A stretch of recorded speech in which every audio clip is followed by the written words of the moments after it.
है, उस बैठक के निमित्त आना हुआ है। और वर्तमान समय में जिस प्रकार से बांग्लादेश के साथ में भारत का मैच ऐसे समय पर हो रहा है जिस समय संपूर्ण बांग्लादेश के अंदर हिंदुओं के साथ में बर्बर और भीभत्स अत्याचार हुए हैं।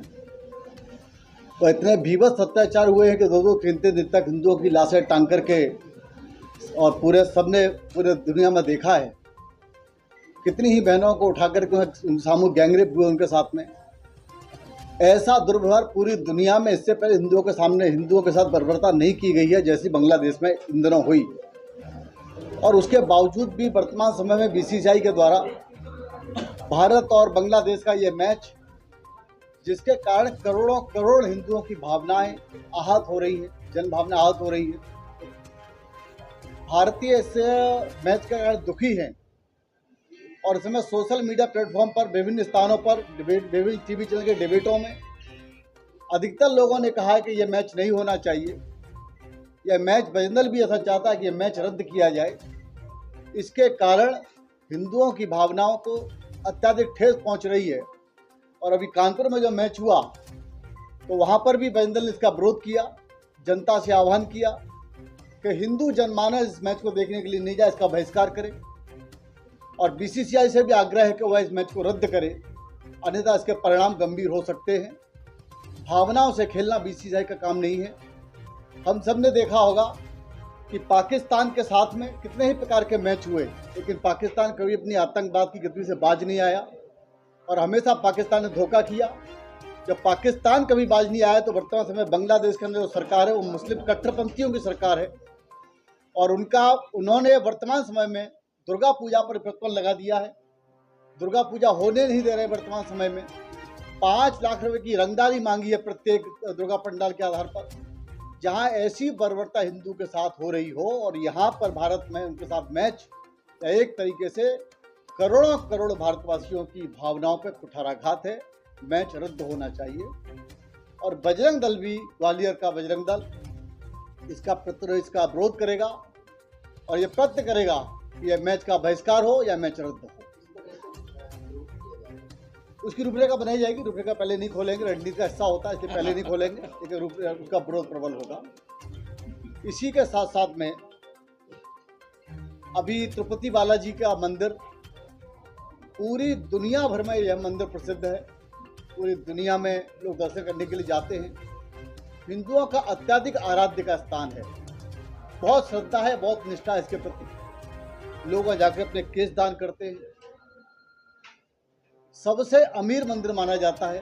सर्वाधिक वहाँ चढ़ावा चढ़ता है, दान पात्र में आता है। ऐसे स्थान पर पिछली सरकार, जगमोहन की सरकार ने उस समय मंदिर से संबंधित जो प्रसाद में सामग्री आती है उसका टेंडर निकाल करके मुस्लिमों को दे दिया।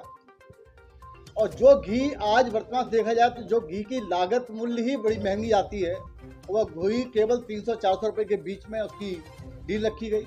जब इतना सस्ता घी लिया जाएगा तो स्वाभाविक उसमें मिलावटी होगी ही होगी। लेकिन वो मिलावट हो सकती है, लेकिन मिलावट में गाय की चर्बी, मछली का तेल, मुर्गे की वो चीज़ें, ये सब चीज़ें उसमें शामिल होकर के ध्यान में आई हैं। इसके करोड़ों हिंदुओं की भावनाओं पर ऐसा कुठाराघात, इस प्रकार से भावना को ठेस पहुंचाने का काम या स्वतंत्र भारत नहीं, इससे पहले भी ऐसी कितनी अधिक श्रद्धा पर चोट पहुंचाने का कार्य नहीं हुआ, प्रकृत नहीं हुआ है, जैसा कि तिरुपति बालाजी मंदिर पर पिछले समय में हुआ, जिसका खुलासा जुलाई माह में ही हो गया था। लेकिन वर्तमान समय के चंद्रबाबू नायडू मुख्यमंत्री ने स्वयं प्रेस वार्ता करके इसकी जानकारी दी है। इनमें जो दोषी हैं, जिनके नाम सामने है, वो गिरफ्तार होने चाहिए और वहाँ के पूर्व मुख्यमंत्री भी गिरफ्तार होने चाहिए ताकि वो जांच में बाधा न डाल सके। देश में ऐसी कई पूर्व मुख्यमंत्री गिरफ्तारी हुई है जिनमें जेल भेजें ताकि जांच ठीक से हो सके। और यह जितने भी नाम आए हैं उनकी जांच पूर्ण होने के बाद में सबको फांसी के तख्ते पर लटकाना चाहिए। इतने लोगों की श्रद्धा पर चोट पहुंचाना, आघात लगाना, यह बर्बरता की श्रेणी में आता है। और इसके साथ साथ में बजरंग विष्णु प्रसाद की मांग है कि देश के अंदर ही ये तिरुपति बालाजी मंदिर यह सरकार अपने नियंत्रण से मुक्त करे और यह हिंदुओं को सौंपे, उसका ट्रस्ट बनाकर सौंपे। और इसके साथ साथ में संपूर्ण देश के अंदर जितने भी मंदिर हैं, 5 लाख से ऊपर मंदिर सरकार के नियंत्रण में, केंद्र सरकार, राज्य सरकारों के नियंत्रण में, यह मंदिर हिंदुओं को सौंपे जाने चाहिए ट्रस्ट बना करके। ताकि वह गौशाला खोल सके। गौशाला के घी से, गौशाला के दूध से, उसके द्वारा उसके उत्पादन बनेंगे। गौशाला में गुरुकुल खुल सके, उससे पुजारी डेवलप होंगे, ताकि हिंदू भी अपनी कार्य से सेवाएं कर सकें। धर्मांतरण के रूप में धर्मांतरण होने वाली चीज़ों को रोका जा सके, संस्कार पक्ष खड़े किए जा सकें। इसलिए देश के अंदर 5 लाख मंदिरों को उसे नियंत्रण मुक्त करके सरकार ट्रस्ट बनाकर हिंदुओं को सौंपे, ताकि इस तरह की फिर से आस्था पर चोट पहुंचाने की घटनाएं दोबारा कभी न हो सके।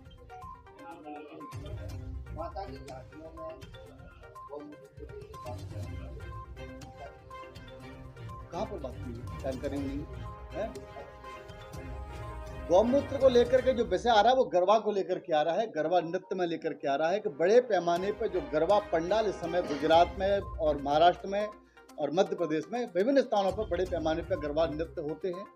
ये हमारा सांस्कृतिक है। गरबा में 9 दिन की जो साधना रहती है माता की, वो साधना आराधना के रूप में गरबा नृत्य किए जाते हैं, आस्था पूर्वक किए जाते हैं। उसमें वर्तमान समय लव जिहाद की दृष्टि से मुसलमान लड़के भेष बदलकर, नाम बदल के, कलावा पहनकर लव जिहाद दृष्टि से आते हैं। इसीलिए किसी स्थान पर बजरंग दल के कार्यकर्ताओं ने यह तय किया है कि ऐसे स्थान पर जो भी आएगा, हिंदू को गौमूत्र गौर पीने में कोई कठिनाई नहीं, वो आराम से पीते हैं। मुसलमान भी पिएंगे तो मालूम पड़ेगा, उससे जांच हो सकेगी। लव जिहाद से अपनी बहनों को बचाने की दृष्टि से और गरबा के जो नृत्य हैं, गरबा हमारी साधना है, हमारी आराधना के जो पवित्र त्यौहार है, नृत्य है, वो सुचारू रूप से चल सके इसलिए है। और गैर हिंदू का उस गरबा नृत्य में आने का अर्थ क्या है? इतना ही गरबा नृत्य में आने का शौक है तो वह अपना स्वधर्म में वापसी करे, घर वापसी करे, फिर आए ना उसके बाद में बन करके। मुसलमान भी रहना चाहता है, गरबा में आना चाहता है, यह तो दोगली नीति है, यह 420 है लव जिहाद की। इसे बजरंग दल के कार्यकर्ताओं ने कड़ाई से पालन किया है कि अगर ऐसा कोई भी किसी स्थान पर गैर हिंदू आता है, मुस्लिम आता लव जिहाद दृष्टि से, तो उसको रोको, टोको, ठोको और पंडाल से बाहर करो।